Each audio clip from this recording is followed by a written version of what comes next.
Bienvenida o bienvenido, querido estudiante de primero medio, a nuestra clase sobre diagrama HR. Para entender qué es un diagrama HR, primero tenemos que revisar qué es una estrella.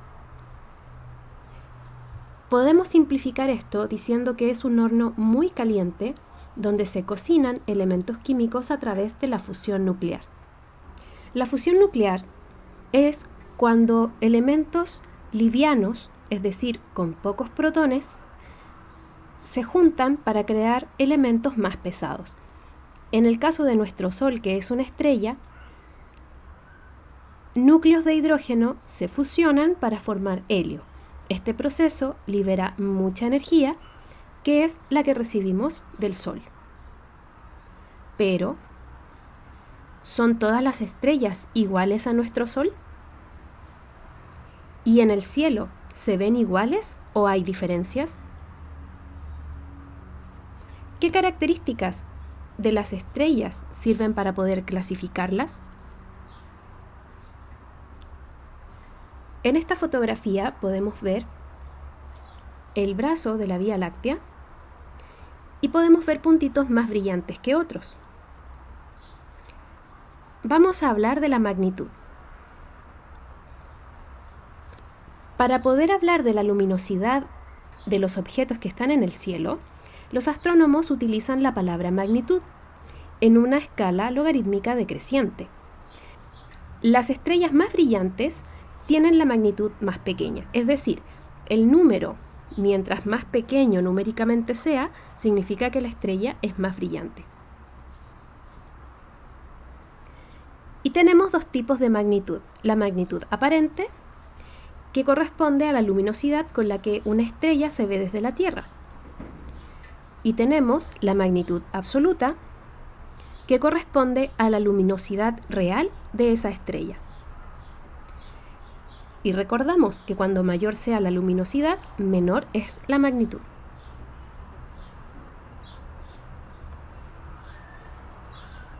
¿Cómo se puede saber la magnitud absoluta, ya que las estrellas están muy lejos, a años luz de distancia o miles de años luz de distancia de nosotros?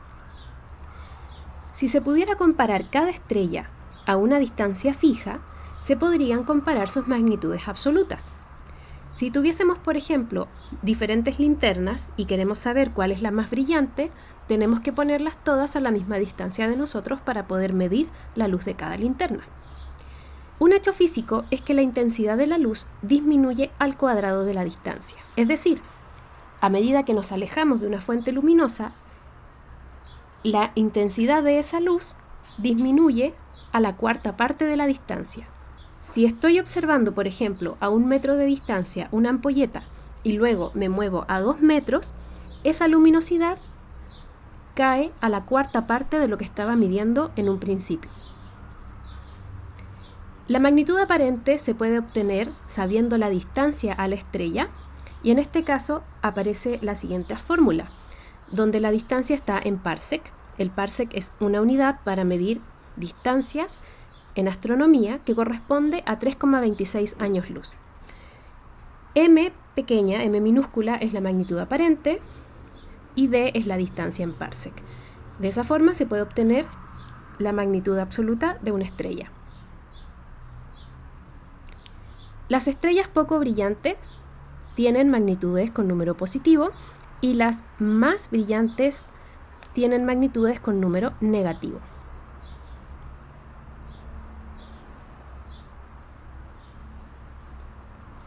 Aquí está, por ejemplo, la comparación con 3 ampolletas a una distancia de 1 metro, 2 metros y 4 metros. La intensidad luminosa que podemos medir debido a la potencia y la superficie en la que estamos midiendo se relaciona a través de este modelo matemático. Y cada vez que aparece la distancia al cuadrado en un denominador, seguimos la ley del inverso al cuadrado. Si la bombilla 1 parece 4 veces más fuerte que la bombilla 2 y 16 veces más brillante que la bombilla 3. Por otro lado, tenemos la espectroscopía, que consiste en el estudio de la luz que proviene de un objeto que emite luz, la cual se separa a través de un prisma. Recuerda que los colores tienen diferentes índices de refracción y al pasar por un prisma se pueden separar entre ellos. Al proyectar esta separación en una pantalla podemos ver los diferentes colores y frecuencias que tiene el haz original. La luz de una estrella se puede analizar a través de espectroscopía y podemos obtener dos tipos de espectro: un espectro continuo de emisión de luz o un espectro que tiene líneas que se llaman espectros de absorción. Esto se debe a la absorción de luz que algunos átomos que rodean a la estrella absorben y se producen estas sombras.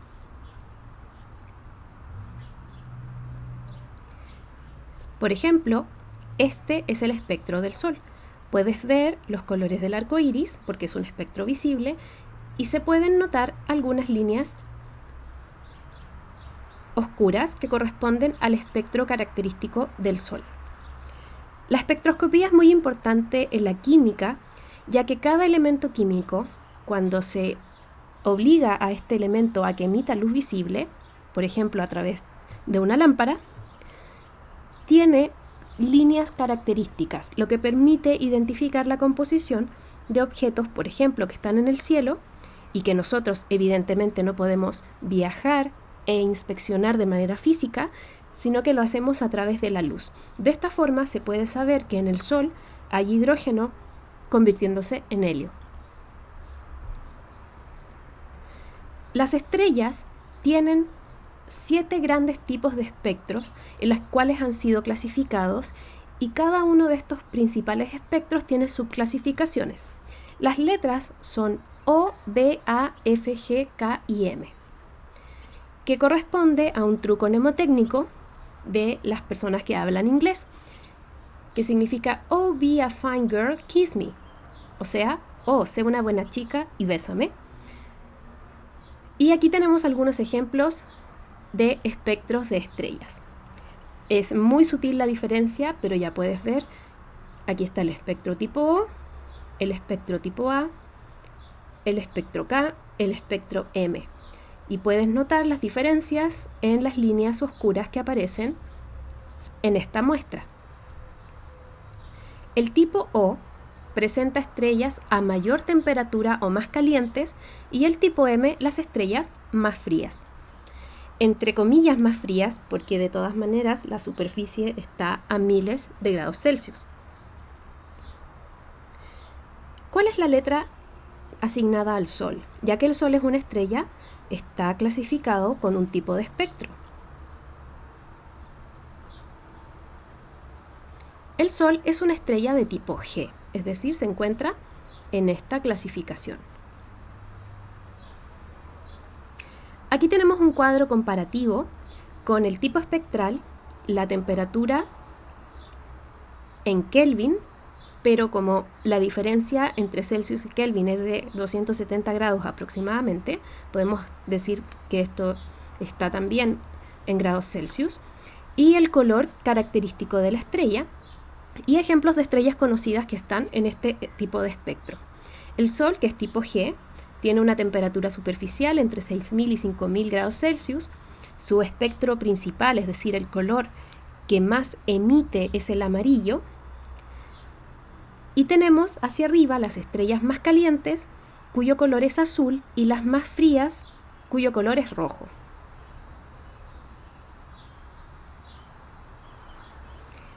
Ahora vamos a hablar del diagrama de Hertzsprung-Russell, o simplemente diagrama HR, que se llama así porque fue desarrollado por dos científicos, Egnard Hertzsprung,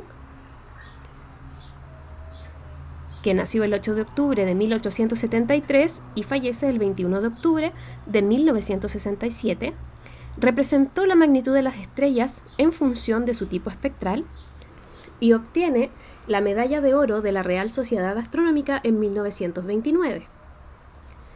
Por otro lado, está Henry Russell, que nace el 25 de octubre de 1877 y fallece el 18 de febrero de 1957, y establece un diagrama que representa la magnitud de las estrellas dependiendo de su color.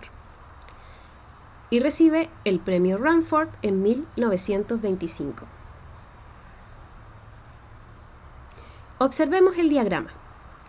Al estudiar las estrellas que se pueden observar desde la Tierra y establecer coordenadas para su tipo espectral y para su magnitud absoluta, las estrellas se ordenan de esta forma. Es decir, no están puestas aquí a la fuerza, sino que son los datos que provienen de las mismas estrellas. Este diagrama no tiene estrellas en todas partes, sino que están agrupadas por sectores y se han podido identificar el tipo de estrella que está en cada sector. Tenemos, por ejemplo, las que están en la secuencia principal. En la secuencia principal está nuestro Sol, justo aquí, una estrella de tipo G, y si nos fijamos, su magnitud absoluta es 1, es decir, no es una estrella tan brillante como las que están más arriba.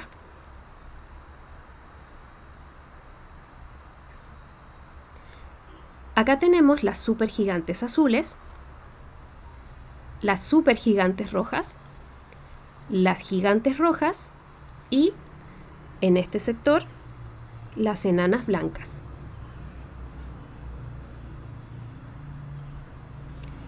El diagrama HR es importante en astronomía, ya que indica el camino que seguirá la vida de una estrella.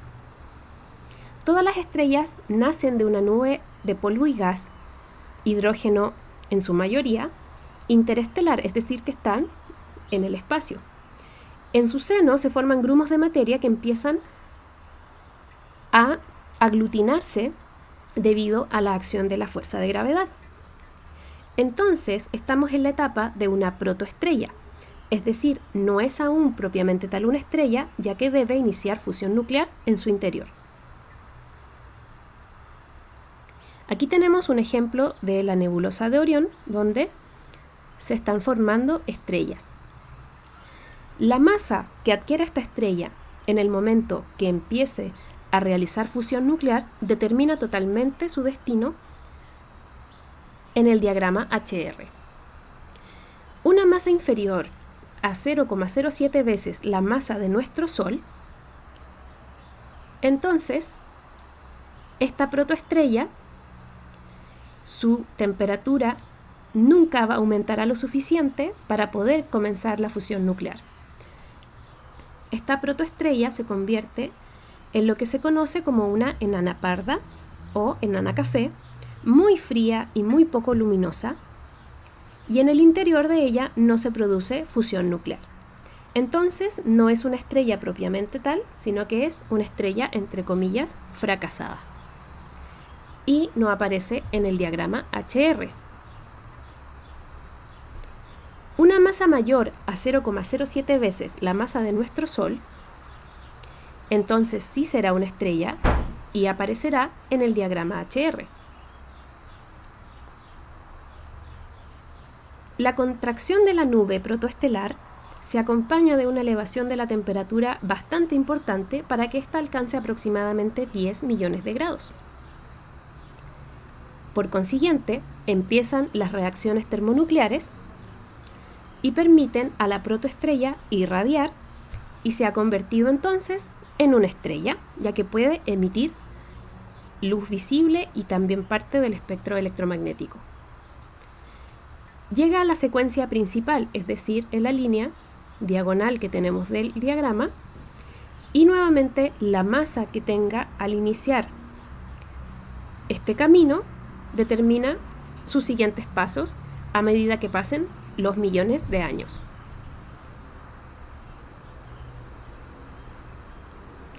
Una masa inicial comprendida entre 0,07 y 0,6 masas solares, la estrella se conoce como una enana roja. Aquí abajo en el diagrama es la secuencia principal.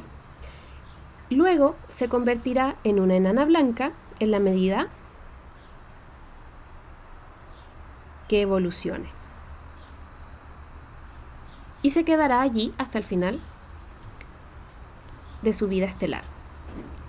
Una masa entre 0,6 y 8 masas solares parte en la secuencia principal y es el caso de la mayoría de las estrellas, incluyendo a nuestro Sol. Tras unos millones de años, las estrellas terminan de fusionar el hidrógeno y su núcleo disminuye y entran en un conflicto entre el equilibrio de la fuerza gravitacional y la presión que permite la estabilidad o la forma de la estrella. En ese caso, la estrella se convierte en una gigante roja. En su etapa final, la estrella que se hizo inestable rechaza sus capas externas en el espacio y pasa entonces por la etapa de nebulosa planetaria. Luego de ser una nebulosa planetaria, el núcleo donde estaba la estrella se convierte en una enana blanca. La estrella se desplaza hacia abajo del diagrama HR, donde es muy caliente pero poco luminosa, y poco a poco esta enana blanca se va a enfriar. Partimos entonces en la mitad de la secuencia principal, se expande y se convierte en una gigante roja.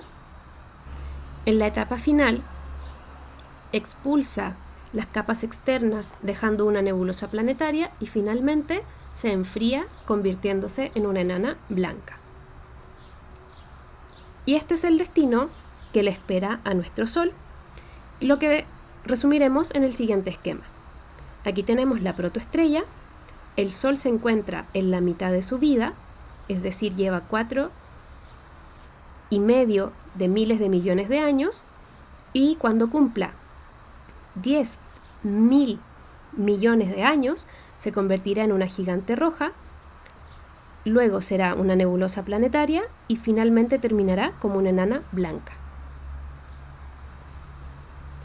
Estrellas mayores a 8 masas solares o estrellas macizas, el nacimiento está en lo alto de la secuencia principal del diagrama HR. Se trata de una supergigante azul, estrella muy maciza, muy luminosa, por lo menos 10.000 veces más luminosa que nuestro Sol y muy caliente, por eso su color azul. Si tiene entre 8 y 25 masas solares, la estrella se irá desplazando hacia la derecha del diagrama y se convertirá en una supergigante roja, luminosa pero con menor temperatura. Al final de su evolución, la estrella se convierte en supernova y libera sus capas externas con una violenta explosión. Aquí vemos lo que quedó de una explosión de supernova y dará lugar a una estrella de neutrones como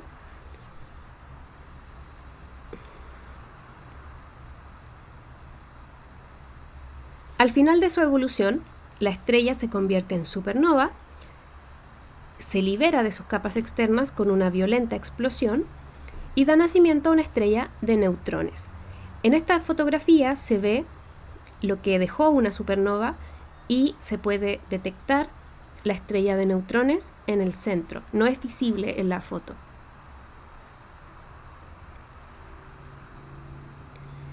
Una masa mayor a 25 masas solares. Si la estrella es verdaderamente maciza, pasa directamente a la etapa de supergigante azul, a la etapa de supernova extremadamente brillante. Ninguna fuerza conocida puede mantener equilibrio de la estrella y se convierte en un agujero negro.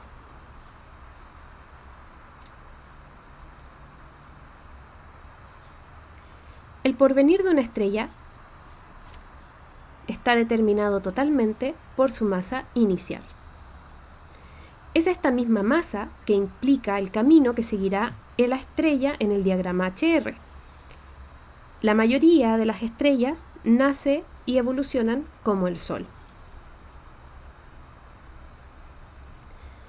Finalmente, podemos resumir toda esta información de la siguiente manera. MS es la comparación con la masa del Sol y M mayúscula la masa de la estrella. Todas las estrellas nacen de una nube de gas y polvo que se llama nebulosa, donde se generan protoestrellas. Si la masa es inferior a 0,07 veces la masa de nuestro Sol, entonces es una protoestrella que se convierte en una enana café o marrón y, entre comillas, es una estrella fracasada ya que no realiza fusión nuclear. Entre 0,07 y 0,4 masas solares se trata de una enana roja que luego evolucionará a una enana blanca. Entre 0,6 y 8 masas solares es una estrella como nuestro Sol, que evolucionará a una gigante roja, luego a una nebulosa planetaria expulsando sus capas externas y finalmente se enfriará y quedará como una enana blanca. En el caso de tener más de 8 masas solares, se trata de una supergigante azul. El primer camino que puede tomar es una supergigante roja si su masa es mayor a 25 masas solares. Y luego la supergigante roja explota como una supernova y se convierte en una estrella de neutrones. Si la masa es superior a 25 masas solares, entonces la supernova genera un agujero negro, donde la masa está tan concentrada que la luz no es capaz de escapar del campo gravitacional que ejerce el agujero negro. Quiero mencionar que esta presentación ha sido adaptada originalmente del profesor Michel Fayet y de la presentación que hicieron en el taller de astronomía el año 2018 los estudiantes del taller para el encuentro de astronomía de la Fundación Astromanía. Si has llegado hasta aquí, muy buen trabajo. Recuerda dejar tus consultas en nuestra aula virtual de Google Classroom. Nos vemos en la siguiente oportunidad. Cuídate mucho y que estés súper bien.